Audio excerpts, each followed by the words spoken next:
Artistii beekamaa fi jaallatamaa kan ta'e Artist Soonaa Taakkalaa wallee bareedaa biyya koo kan jedhuun dhufee jira.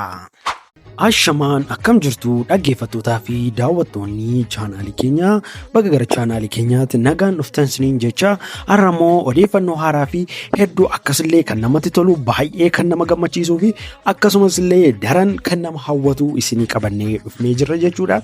Egaan daawwattoota keenya isinirraa kan eegamu immoo odeeffannoo hawwisiisaa fi bareedaa akkasii argachuudhaaf chaanaalii keenya kana subscribe gochuun dagatina akkasumas illee laayikii fi sheerii immoo sooshaal miidiyaa qabdan hunda isaa irratti illee yoo sheer gootan nuunis ta'ee artistii keenya jaallatamaa artist Soonaa Taakkalee sirbasaa kun akka nama hedduu bukkee ga'ullee kan gargaarudha jechuudha artistii keenya kana jechuudha daawwattoota keenya.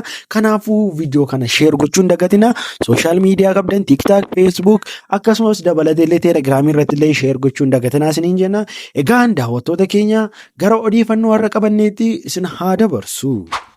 Akkuma beekamu artistii keenya jaallatamaa fi beekamaa kan ta'e artistiin Soonaa Taakkalee kanaan dura uummata bukkeetti illee sirboota hedduu baasuudhaan illee kan beekamudha jechuudha. Artistiin keenya kun keessumaayyuu uummata bukkeetti jaalatamummaa sirboota kanneen akka Bilillee fi akkasumas illee dabalatee artistiin kun sirba viyuu miliyoona 40 fi isaa olii kan qabudha jechuudha. Artistiin keenya kun keessumayyuu sirba isaa warra boolee jedhu irratti gara viyuu miliyoona 25 olii kan argachuu danda'edha jechuudha. Artistiin keenya kun sirratti dabalatee illee dhiyeenya kana YouTube chaanaalii isaa akkuma banate illee isin hunduu teessaniyyuu beektu jechuudha daawwattoota keenya.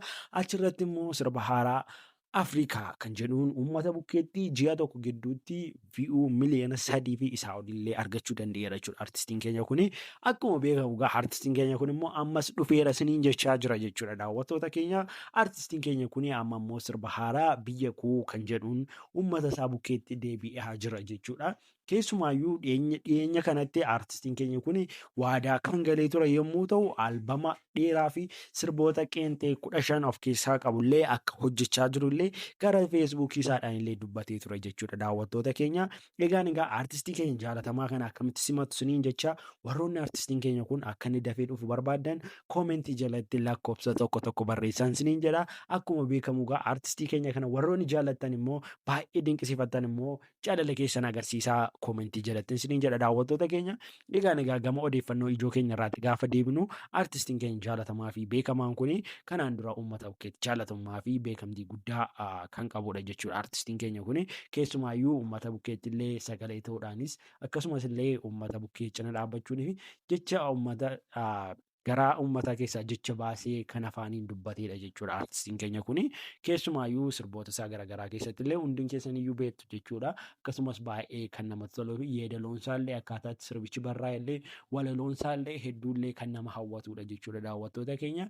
Akkuma beekamu sirbi isaanii haaraa biyya koo jedhu kun immoo akkuma akkana akka ta'u abdii guddaa qabna jechuudha daawwattoota keenya. Egaan hundumti keessanuu artistii keenya kana sappoorti godhaa. Warroonni immoo eessatti dhufaa yoom dhufa jechaa jirtaniif immoo artistiin keenya kun kan irratti dhufu YouTube chaanaalii isaa dheengadda banatee subscriberii 75,000 fi isaa ol kan qabudha jechuudha daawwattoota keenya. Isarrattis amma deebi'ee dhufa jechuudha. Kanaafuu artistii keenya achirratti eegaan siniin jedha. Yoom dhufa kan jettaniif immoo artistiin keenya kun kan inni waadaa galee jiru jechuudha. Ji'uma kana keessa sirba haaraa kanaan kiliipii jedhee dhufaan jira jechuudha. Hundumti keessanuu dhaqaatii YouTube chaanaalii isaa subscribe godhaa. Description box jala siniin ka'a akkasumas illee koomentii jalatti immoo pin godhee siniin ka'a dhaqaatii achiin subscribe like share godhaa YouTube chaanaalii isaa akkasumas illee viidiyoo kana immoo share godhaa. Namoota hedduu bukkeedhaan ga'an siniin jedha daawwattoota keenya. Artistii keenya kana cinaan immoo dhaabannu odeeffannoo bareedaa fi akkasitiin odeeffannoo artistoota bukkeedhaa dhufullee kan barbaadan subscribe gochuun dagatinaa siniin jedha daawwattoota keenya. Gama viidiyoo kan biraa walitti gaafa amma deebinutti gama kiyyaan nagaatti.